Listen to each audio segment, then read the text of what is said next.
أعوذ بالله من الشيطان الرجيم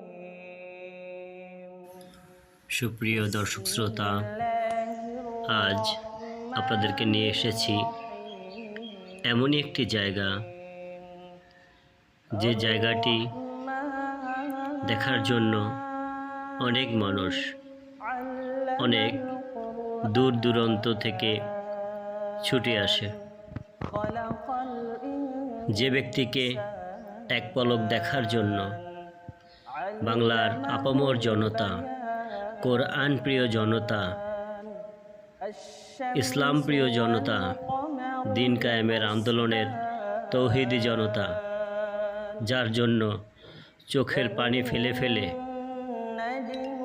দোয়া করে,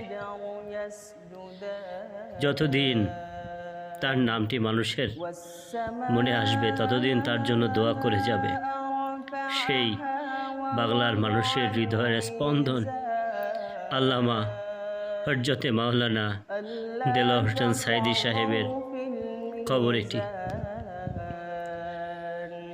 তাদের এখানে প্রতিদিন শতে শতে লোক আসে, ঘন্টায় মিনিটে অসংখ্য লোক আসে দূর দূরান্ত থেকে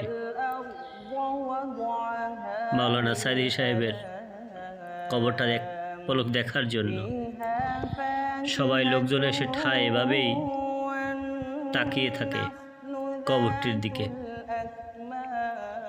যেখানে শুয়ে আছেন কোরআনের পাখি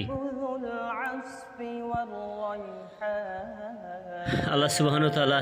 এরকম ব্যক্তিত্বকে পৃথিবীর সব দেশে পাঠান না, যেখানে চান আল্লাহ সেখানে পাঠান।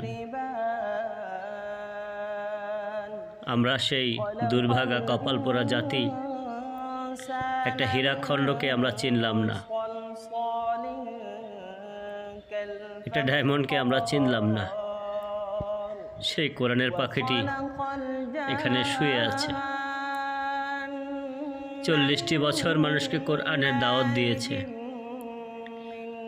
অসংখ্য জনতা তার হাতে হাত রেখে কলেমায়ে শাহাদা পাঠ করেছে, ইসলামের সুশীতল ঘরে প্রবেশ করেছে। এই হযরত মাওলানার দাওয়াতে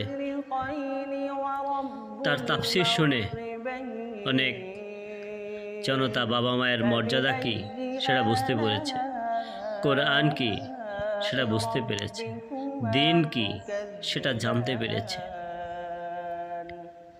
সেই ব্যক্তিত্ব আজ এখানে শুয়ে আছে। তিনি শুধু বাংলাদেশের নন, সমগ্র পৃথিবীর একটি সম্পদ ছিলেন। এই আমি একসময় তার বিরোধিতা করেছি, তখন দিন বুঝতাম না, দিন জানতাম না।